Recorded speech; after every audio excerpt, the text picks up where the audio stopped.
नमस्कार। हिंदी साहित्य के चैनल हम रंग में पेश है हनीफ मदार की कहानी चिंदी चिंदी ख्वाब, मेरी आवाज में। मैं आशिया मदार। तो आइए सुनते हैं कहानी चिंदी चिंदी ख्वाब। धूप आंगन से मुंडेर पर तथा वहां से भी भागना चाह रही है। पेड़ों की परछाइयां लंबी होकर संध्या में अपने अस्तित्व को विलय करने लगी हैं। गांव भर में अंधेरा उतरने से पहले ही आनंदी के मन में अंधेरा गहराने लगता है। रोजाना की तरह आज भी उन्हें आखिरी बस का इंतजार है। हे भगवान, इस बस में मेरा दीपक जरूर आ रहा हो, सोचते हुए दरवाजे तक आते हैं और फिर लौटकर चारपाई पर जा बैठते हैं। बीड़ी निकालते मुंह में लगाते और अनायास हाथ जोड़कर कुछ बुदबुदाने लगते। बीड़ी सुलगाकर दरवाजे पर जाते और धुआं छोड़कर फिर वापस चारपाई पर बैठते, जैसे दरवाजे तक केवल बीड़ी का धुआं निकालने गए हों। पिछले 1 साल से हर महीने एक चिट्ठी डालने के बाद आखिरी बस का उनका ये इंतजार खत्म नहीं होता। बस निकल जाने पर दूसरे दिन की शाम के इंतजार का समय उन पर किसी पहाड़ की तरह टूटता है। 4 साल पहले इसी आखिरी बस से दीपक डॉक्टरी की पढ़ाई पूरी करके गांव लौटा था। गांव के बाहर वाली सड़क से लोग दीपक को बैंड बाजों के साथ कंधों पर उठाकर लाए थे। इस्माइलपुर के आसपास लगे करीब 12 गांवों में दीपक पहला आदमी था जो डॉक्टर बनकर आया था। मास्टर रास्ते भर बैंड बाजों के साथ किसी चंचल बच्चे से नाचते आए थे। उस दिन उनके दमे की बीमारी भी उनके डॉक्टर बेटे को देखकर खुद ब खुद उनके शरीर से निकल गई थी। गांव की कितनी ही औरतों के साथ मास्टरनी ने दीपक की ऐसी आरती उतारी थी जैसे साक्षात भगवान उनके दरवाजे पर आ गए हों। उस दिन पूरा गांव जैसे मास्टर के घर में सिमट आया था। दीपक के साथ के लड़के उसी दिन उससे बीते दिनों का पूरा हालचाल जान लेना चाहते थे, लेकिन दीपक उस दिन मुस्कुराकर केवल हाँ या ना कर रहा था। तभी गणेशी ने पूछ लिया था, दीपक बाबू, गांव में अस्पताल कब से शुरू कर रहे हो? इस सवाल पर एकदम सन्नाटा छा गया था, जैसे सबके मन का सवाल गणेशी ने पूछ लिया हो। दीपक इस सवाल पर झटके से किसी सोच में पड़ गया था, लेकिन मास्टर ने जवाब दे दिया था, अरे कब से क्या गणेशी, मतलब बस कल से ही। लेकिन जगह? मास्टर अपनी बात पूरी न कर पाए थे कि मनीराम ने ऐलान कर दिया था, मेरे बैठका पर खूब बड़ा कमरा है, कुर्सी मेज भी है। सब लोगों ने तालियां बजा दी थी।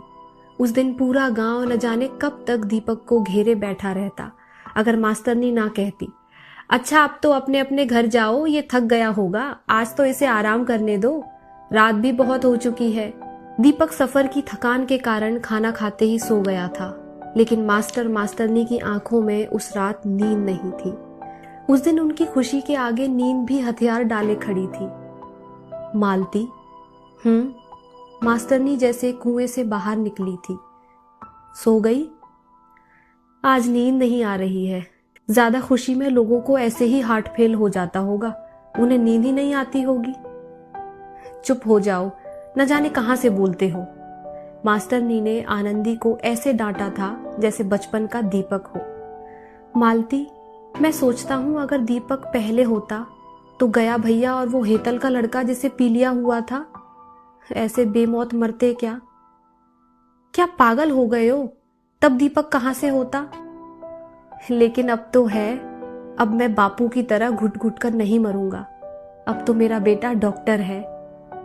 मास्टरनी ने जल्दी से आनंदी के मुंह पर हाथ रख दिया, अब तुम सो जाओ, क्या अनाप शनाप बक रहे हो? लेकिन तब तक मास्टरनी की आंखों से 2 बूंद आंसू आनंदी की छाती पर टपक गए थे। रो गई पगली। और दोनों हंसते हुए न जाने कब जागते रहे थे। मनीराम के कमरे पर अपनी डॉक्टरी शुरू किए हुए दीपक को लगभग 1 महीना हो चला था। उस दिन दीपक कुछ अनमना सा था। वैसे दुकान पर तो वो लगभग रोज ही अनमना सा बैठता था। दोपहर की धूप से गलियां अंगारे सी दहक रही थी। कुर्सी पर बैठे बैठे दीपक को भी झप्पी सी लग गई थी कि आनंदी की आवाज से दीपक चौंक पड़ा। आनंदी के हाथ में एक लिफाफा था। बेटा, डाकिया देकर गया था। लिफाफे पर नजर पड़ते ही दीपक जैसे उछल पड़ा था। मास्टर की आंखें सिकुड़कर गोल हो गई, लेकिन समझ में नहीं आया कि ऐसा क्या है इस चिट्ठी में जो दीपक इतना खुश हो गया। मगर जो भी हो, दीपक को लगभग महीने भर में पहली बार इतना खुश देखा है। यही सोचकर उन्होंने दीपक से कुछ नहीं पूछा। बापू, आप जानते हैं ये क्या है? आनंदी मुंह से कुछ नहीं बोले, सिर्फ ना में सिर हिला दिया। घर से दुकान तक आने में गर्मी से उनकी ऐसी हालत हो गई कि बोलने की हिम्मत ही नहीं थी। मेरा सिलेक्शन हो गया है जयपुर हॉस्पिटल में head of the department of medicine के लिए, खुश होकर दीपक ने आनंदी को बताया। आनंदी की आंखें जो रोशनदान से आती हवा के झोंकों से लगभग बंद हो चली थी कि झटके से खुल गईं। उन्होंने दीपक को ऐसे ताका जैसे उसने कोई पत्थर दे मारा हो, जैसे कोई सपना टूटा हो। क्या हो गया है जयपुर में? दीपक के पूरे वाक्य में आनंदी केवल जयपुर ही समझ पाए थे। जयपुर के अस्पताल में मुझे बड़े डॉक्टर की नौकरी मिल गई है।